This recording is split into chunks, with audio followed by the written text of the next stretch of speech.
त्यांना उडत फरफटत त्या फाशीच्या वधस्तंभापर्यंत आणतात आणि तिथे आणल्यानंतर सावरकरांसारखा माणूस असा समोर उभा असतो, जायबंदी असतो आणि त्याच्या समोर आपल्या प्राण्यांची भीक मागणारे ते 3 कैदी आठवड्यातनं 3 वेळा फासावरती चढवले जातात.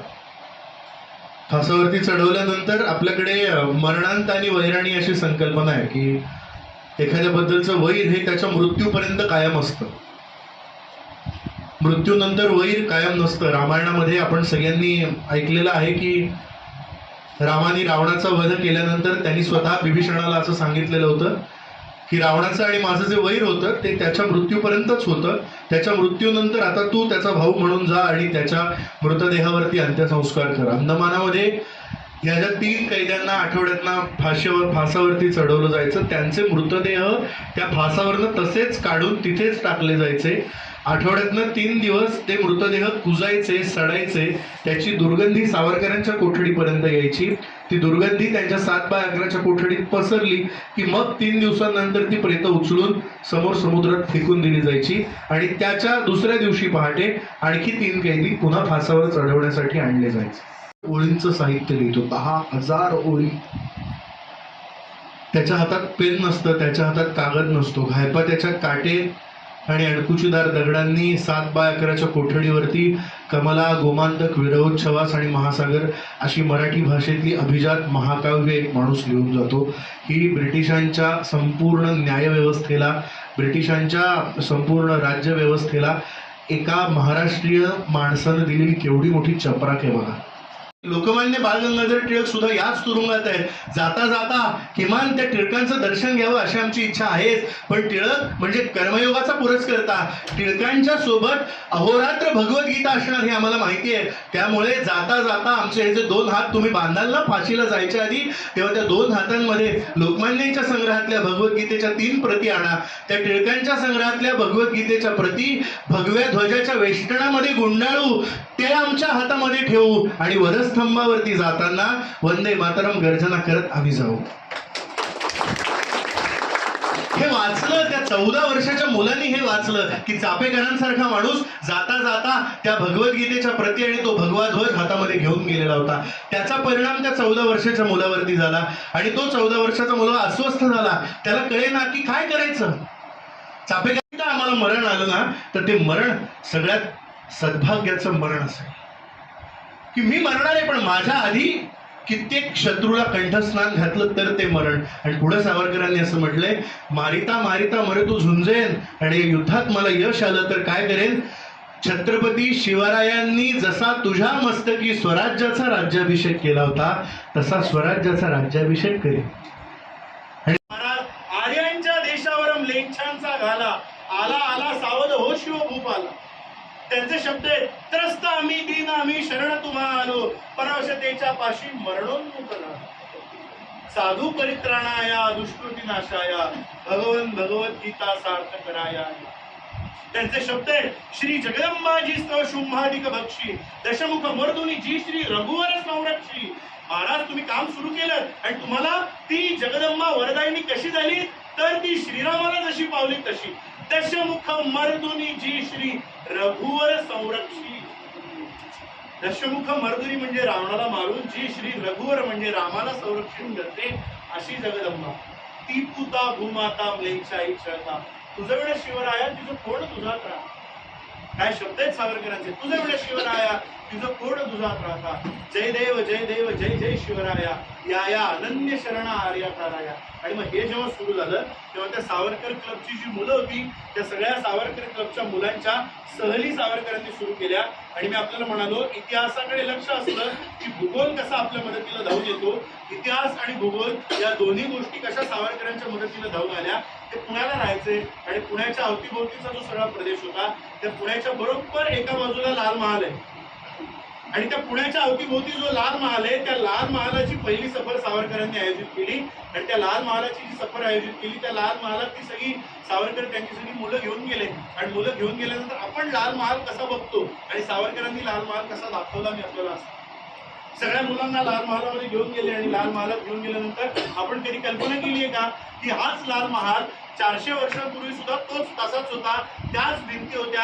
त्या भिंतींवरती आता कदाचित लेपनं वेगवेगळी झालेली असतील, पण लाल महाल तोच आहे, ती वास्तू तीच आहे. त्याच लाल महालानी 4 वर्षांच्या शुभाला हातात तलवार घेताना पहिल्यांदा पाहिलंय. हा तोच लाल महाल आहे ज्या लाल महालामध्ये तो 4 वर्षांचा शुभ हातात तलवार घेत असेल, त्याच्या बाळमुठीला ती तलवार पेलवत नसेल, बाजूला दादूजी कोंडी उभे असतील, बाजूला आऊसाहेब उभे असतील, एखाद दादूजींनी धरला असेल, एखाद आऊसाहेबांनी धरला असेल, आणि त्या बालशुभाचे ते 2 हात त्या हातांमध्ये बळ भरताना त्या लाल महालाच्या भिंतींनी सगळ्यात आधी बघितलं असेल. संपूर्ण कोकणपट्टा जर आपण चालत गेलो तर त्या संपूर्ण कोकणपट्ट्यामध्ये त्या छत्रपती शिवाजी महाराजांचं चरित्र आहे. आणि सावरकरांनी या काळामध्ये 2 पोवाडे लिहिले. त्या 2 पोवाड्यांमुळे लोकांना असं वाटलं की सावरकरांना इथे ठेवता कामा नये, सावरकरांना कुठे नेलं पाहिजे तर त्यांना लंडनला नेलं पाहिजे. ते 2 पोवाडे फार महत्वाचे. अजून विशित त्या मुलांना प्रवेश केलेला नाहीये आणि त्यांनी हे ज्या सहली आयोजित केल्या आहेत की कधी लाल महालामध्ये जायचं, मग लाल महालानंतर पुढची सहल कुठली तर सिंहगडाची सहल.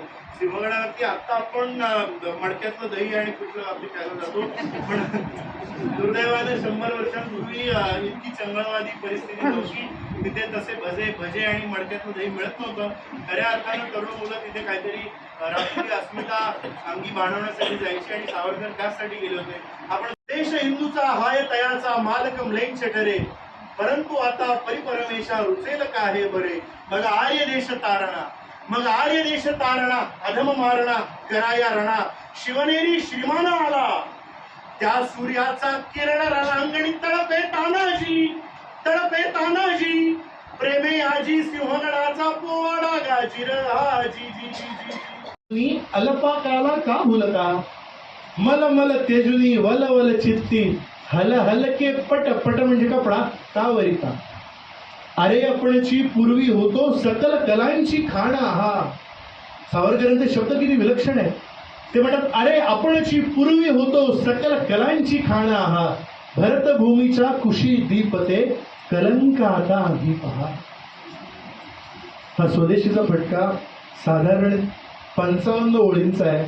पुन्हा सांगतो 2.5 पानांचा आहे आणि तो 2.5 पानांचा 55 ओळींचा स्वदेशीचा फटका ती मुलं अर्धा पाऊण तास अशा पद्धतीनं अर्थ समजावून म्हणून दाखवायची. आणि त्या पुणेकरांना खऱ्या अर्थानं ही मुलं कशासाठी तो सगळा कपडा मागताय त्याची जाणीव व्हायला सुरुवात झाली. आणि मग जसजशी ती नवरात्र पुढे पुढे जात राहिली तसा एक एक कपडा जमा होत गेला आणि तो विजयादशमीचा दिवस उगवला. त्या विजयादशमीच्या दिवशी 3 बैलगाड्या भरून सावरकरांनी विलायती कपडा जमा केला. आणि आज डेक्कनच्या तिथे सावरकरांचं जे राष्ट्रीय स्मारक आहे त्या डेक्कनच्या सावरकरांच्या राष्ट्रीय स्मारकाच्या मागे लाकडी पूल आहे. त्या लाकडी पुलावरती अखंड भारतातली विलायती कपड्यांची पहिली होळी विनायक दामोदर सावरकर या माणसाने साजरी. तिचा पहिला हिंदी पदवीधर श्यामजी कृष्ण वर्मा नावाचा माणूस आहे. ते तिथे पदवी प्राप्त करून भारतामध्ये आले आणि ते रतलाम संस्थानचे दिवाण होते. आता गंमत काय झाली मधल्या काळामध्ये, ते रतलाम संस्थानचे दिवाण असताना त्याच्यामध्ये टिळकांचं आणि त्यांचं बोलणं झालं. मग प्लेगची साथ आली, टिळकांना राजद्रोहाची शिक्षा झाली आणि त्या चापेकरांना ते शस्त्रास्त्रांच्या शिक्षणासाठी पाठवणार होते. त्या चापेकरांना तर ब्रिटिशांनी मारून टाकलं, फासावरती चढवलं. यातून बोध घेतला श्यामजी कृष्ण वर्मांनी आणि तेव्हाच 1897 साली श्यामजी कृष्ण वर्मांनी रतलामच्या संस्थांचं दिवाणपद सोडलं आणि ते दिवाणपद सोडून साधारण 3 वर्षांनी ते लंडनला गेले. ते लंडनला गेल्यानंतर तिथे त्यांचे एक मित्र भेटले, त्यांचं नाव आहे सरदार सिंग राणा. श्यामजी कृष्ण वर्मा आणि सरदार सिंग राणा या दोघांनी मिळून आपल्या देशाच्या स्वातंत्र्यासाठी काय करता येतंय याचा विचार करायला सुरुवात. हा माणूस एका संस्थांचा दिवाण होता, त्यामुळे याच्यापाशी बऱ्यापैकी पैसे होते. श्यामजी कृष्ण वर्मा असं म्हणाले सरदार सिंग राणांना, तुम्ही जर मला आर्थिक मदत केली तर मी काय करेल, मी भारतातल्या क्रांतिकारकांना लंडनमध्ये आणून त्यांच्यासाठी इथे खऱ्या अर्थानं आसरा तयार करू शकतो.